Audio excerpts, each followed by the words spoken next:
എൻ്റെ കൂടെ ഇപ്പോഴുള്ളത് സിസ്റ്റർ അൽബെർത്ത ആൻഡ് ബെയാത്രീച്ചെ. ഇവർ രണ്ടുപേരും പരിശുദ്ധ പിതാവ് ഫ്രാൻസിസ് മാർപ്പാപ്പയ്ക്ക് അന്തിമ ഉപചാരം അർപ്പിച്ചതാണ്. എങ്കിൽ രണ്ടാമതൊന്നുകൂടി കൂടുതൽ സ്നേഹം കൊണ്ടും തീക്ഷ്ണതയോടുകൂടി വീണ്ടും മാർപ്പാപ്പയെ കാണാൻ വേണ്ടി വൈകുന്നേരം അവരിവിടെ ഇറങ്ങിയതാണ്. ഏതായിരുന്നാലും അവർ അവരുടെ കോൺഗ്രിഗേഷനെ കുറിച്ച് ആദ്യം പറയും. അതിനുശേഷം മാർപ്പാപ്പയുമായുടെ ദേഹവിയോഗത്തിൽ ഉണ്ടായിരിക്കുന്ന തീരാനഷ്ടത്തിൽ അവരുടെ ചിന്തകൾ ഈ നിമിഷങ്ങളിൽ പങ്കുവെക്കുന്നതാണ്. അപ്പോൾ സിസ്റ്ററെ, ആദ്യം തന്നെ നിങ്ങളുടെ കോൺഗ്രിഗേഷൻ ഏതാണെന്ന് പറയാം. രണ്ടാമതായിട്ട് പരിശുദ്ധ പിതാവ് ഫ്രാൻസിസ് മാർപ്പാപ്പയുടെ ആ ഒരു അസാന്നിധ്യം നമുക്ക് തീർച്ചയായിട്ടും സങ്കടമാണ് തന്നിരിക്കുന്നത്, എല്ലാവർക്കും തന്നെ. അത് രോഗാവസ്ഥയായിരുന്ന എല്ലാവർക്കും അറിയായിരുന്നു. അപ്പം നിങ്ങളിവിടെ റോമിലാണ് താമസിക്കുന്നത്? ഇല്ല, ഫ്ലോറൻസിൽ നിന്നാണ് വന്നിരിക്കുന്നത്. എങ്കിലും ഫ്രാൻസിസ് മാർപ്പാപ്പയുമായി ബന്ധപ്പെട്ട് എന്തെങ്കിലും ഓർമ്മകൾ നിങ്ങൾക്ക് പങ്കുവെക്കാനുണ്ടാകും. അപ്പം നിങ്ങൾ കണ്ടിട്ടുണ്ടെങ്കിൽ അത് പറയാം, അല്ലെങ്കിൽ നിങ്ങളുടെ മനസ്സിൽ തോന്നിയ അനുഭവങ്ങൾ അതെല്ലാം നമുക്ക് ഈ നിമിഷത്തിൽ പങ്കുവയ്ക്കാം. ഞങ്ങളുടെ ഓബ്ലൈറ്റ് ഹോസ്പിറ്റലിലെ ഫ്രാൻസിസ്കൻ സിസ്റ്റേഴ്സ് എന്ന സഭയിലെ അംഗങ്ങളാണ്. ഞങ്ങൾ 2023 ഏപ്രിലിൽ ഞങ്ങളുടെ ജനറൽ ചാപ്റ്റർ നടത്തിയപ്പോൾ എനിക്ക് ഒരനുഭവം എന്ന് വെച്ചാൽ പേഴ്സണലായിട്ട് കണ്ടുമുട്ടാനും പിതാവിൻ്റെ അനുഗ്രഹം നേടുവാനും ഞങ്ങൾക്ക് സാധിച്ചു, കമ്മ്യൂണിറ്റിയോടൊപ്പം, ചാപ്റ്റർ മെമ്പേഴ്സിനോടൊപ്പം. അതുപോലെ തന്നെ എനിക്ക് പരിശുദ്ധ പിതാവിൻ്റെ ഒരു എന്താ പറയണത്, ഓർമ്മയായിരിക്കുന്നത് എപ്പോഴും എനിക്ക് വേണ്ടി പ്രാർത്ഥിക്കാൻ നിങ്ങൾ മറക്കരുതേ എന്ന വാക്കുകളാണ്. അതായത് ഇത്രയും അധികാരമുള്ള, ഇത്രയും ഉയരത്തിലിരിക്കുന്ന ഒരു വ്യക്തി, സഭാതലവനായ അദ്ദേഹത്തിന് നമ്മളോട് പ്രാർത്ഥന ചോദിക്കണമെങ്കിൽ അദ്ദേഹത്തിൻ്റെ ആ എളിമയാണ് അവിടെ കാണുന്നത്. അതുപോലെ നമ്മളോട് ചോദിച്ചാൽ കിട്ടുമെന്നുള്ള ആ ഒരു പ്രതീക്ഷയും തീർച്ചയായിട്ടുള്ള ആ ഒരു പ്രാർത്ഥനയിലുള്ള ഉറപ്പുമാണ് അതവിടെ മനസ്സിലാക്കാൻ സാധിക്കുന്നത്. ഇത് രണ്ടുമാണ് എനിക്ക് പിതാവിനോടുള്ള ഇതിൽ. ഞങ്ങൾ ഇന്ന് രാവിലെ ഇവിടെ വന്നു, ലൈനിൽ നിന്ന് കണ്ടു, എല്ലാം പോയതാണ്.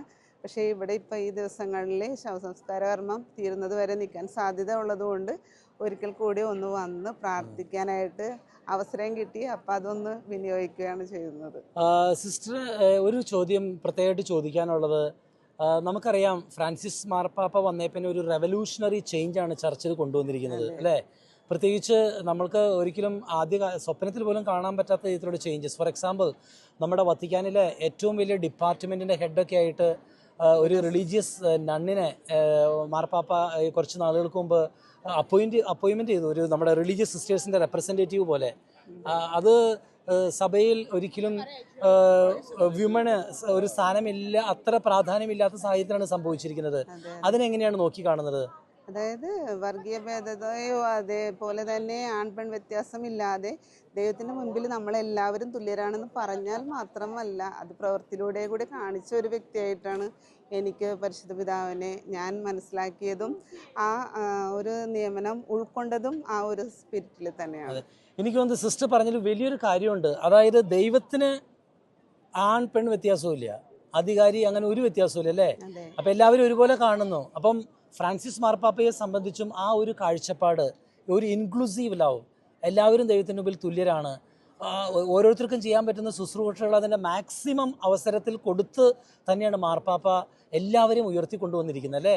മാത്രമല്ല, ഇതിപ്പം സിസ്റ്റേഴ്സിൻ്റെ കാര്യം മാത്രമല്ല, നമ്മുടെ വത്തിക്കാനിൽ ഏറ്റവും വലിയ ഡിപ്പാർട്ട്മെൻറ്റിൻ്റെ ഹെഡായിട്ട് അൽമായനും ഇരിക്കുന്നുണ്ട്, ഒരു പ്രീഫെക്റ്റായിട്ട്. അപ്പോൾ ലുക്ക്, അവിടെ അച്ഛന്മാരുണ്ട്, കർദിനാൾമാരുണ്ട്, വൈദികരുണ്ട്, സിസ്റ്റേഴ്സുണ്ട്, അൽമായരുണ്ട്. അപ്പോൾ സഭയുടെ എല്ലാ വിവിധങ്ങളായ മേഖലയിൽപ്പെട്ടവരെയും പിതാവ് ഉൾക്കൊണ്ടിട്ടുണ്ട്. ഏതായാലും സിസ്റ്റേഴ്സിനോട് ചോദിച്ച ചോദ്യത്തിൽ എനിക്ക് കിട്ടിയൊരു കാര്യം സിസ്റ്റർ പറഞ്ഞതാണ്, അതായത് അധികാരത്തിൻ്റെ ഉന്നത തലങ്ങളിൽ ഇരിക്കുമ്പോഴും ഒരു സാധാരണക്കാരനെ പോലെ നമ്മുടെ മുമ്പിൽ പ്രാർത്ഥന യാചിക്കുന്ന ഒരു പിതാവ്, അദ്ദേഹത്തിൻ്റെ എളിമ, അത് അവരെ സ്പർശിച്ചു. എപ്പോഴെങ്കിലും മാർപ്പാപ്പയെ നേരിട്ട് കാണാനിടയായിട്ടുണ്ടോ? ഞാൻ പറഞ്ഞല്ല, ഞങ്ങളുടെ ജനറൽ ചാപ്റ്റർ കഴിഞ്ഞപ്പോൾ ഞങ്ങൾക്ക് ഓഡിയൻസിൽ പ്രവേശനം കിട്ടി.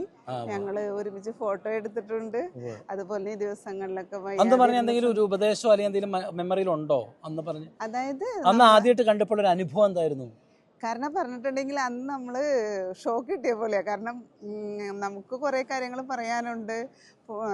പിതാവിൻ്റെ അടുത്ത് നമ്മൾ നിൽക്കുമ്പോൾ എല്ലാം മറന്നു, നമ്മളെ മനസ്സിലാക്കും, നമുക്കും മനസ്സിലാകും എന്നുള്ള ഒരു സിറ്റുവേഷനിലായിരുന്നു. കാരണം അത് പറഞ്ഞറിയിക്കാൻ പറ്റാത്ത ഒരു എക്സ്പീരിയൻസ് ആണ്, കാരണം അത് അനുഭവിക്കണം. അതെ അതെ അതെ അത്രയും ആ കാര്യങ്ങൾ നമ്മൾ ഉൾക്കൊള്ളുന്നതോടൊപ്പം തന്നെ മറ്റു രീതിയിൽ ചിന്തിച്ചിട്ടുണ്ടെങ്കിൽ ഫ്രാൻസിസ് മാർപ്പാപ്പയുടെ ആ ഒരു ദേഹവിയോഗം വ്യക്തിപരമായിട്ട് ചിന്തിക്കുമ്പോൾ സിസ്റ്ററും പറയാലോ, എങ്ങനെ തോന്നുന്നു? സങ്കടം ഉണ്ടോ? അല്ലെങ്കിൽ ആ ഒരു സാഹചര്യം എങ്ങനെയാണ് പൊതുവെ മനസ്സിൽ തോന്നിയത്? എന്തെങ്കിലും ഒരു ഇത് തോന്നിയത് എങ്ങനെ, പൊതുജനത്തിൻ്റെ ആയാലും മൊത്തത്തിലുള്ളൊരു ഫീലിങ്സ്? സങ്കടമുണ്ട്, കാരണം ഇത്രയും നല്ലൊരു പിതാവായിരുന്നു. പിന്നെ എനിക്കൊരു ഭാഗ്യം കിട്ടി. എൻ്റെ 2018 ഞങ്ങളുടെ 25ാം വാർഷികം ആഘോഷിച്ചപ്പോൾ ചെന്ന് കാണാനും പാപ്പയുടെ അനുഗ്രഹം ലഭിക്കാനും സാധിച്ചു. അതിലൊത്തിരി സന്തോഷമുണ്ട്. അപ്പോൾ ഇതിൻ്റെ മധ്യത്തിലും ഇത്രമാത്രം ജനങ്ങൾ പാപ്പയെ കാണാൻ കാത്തിരുന്ന് യാത്ര ചെയ്ത് ബസിലിക്കയിലേക്ക് കയറാൻ പോകുന്നു എന്ന് അറിയുമ്പോൾ ലോകം മുഴുവൻ നിന്നുള്ള രാജ്യങ്ങളിൽ നിന്നുള്ളവരാണ് അവർ. അത് അവരുടെ സ്നേഹമാണ് പ്രകടമാക്കുന്നത്. വത്തിക്കാൻ സ്ക്വയറിൽ നിന്നും ഗുഡ്നസ് ടെലിവിഷന് വേണ്ടി European coordinator father Joby Paul.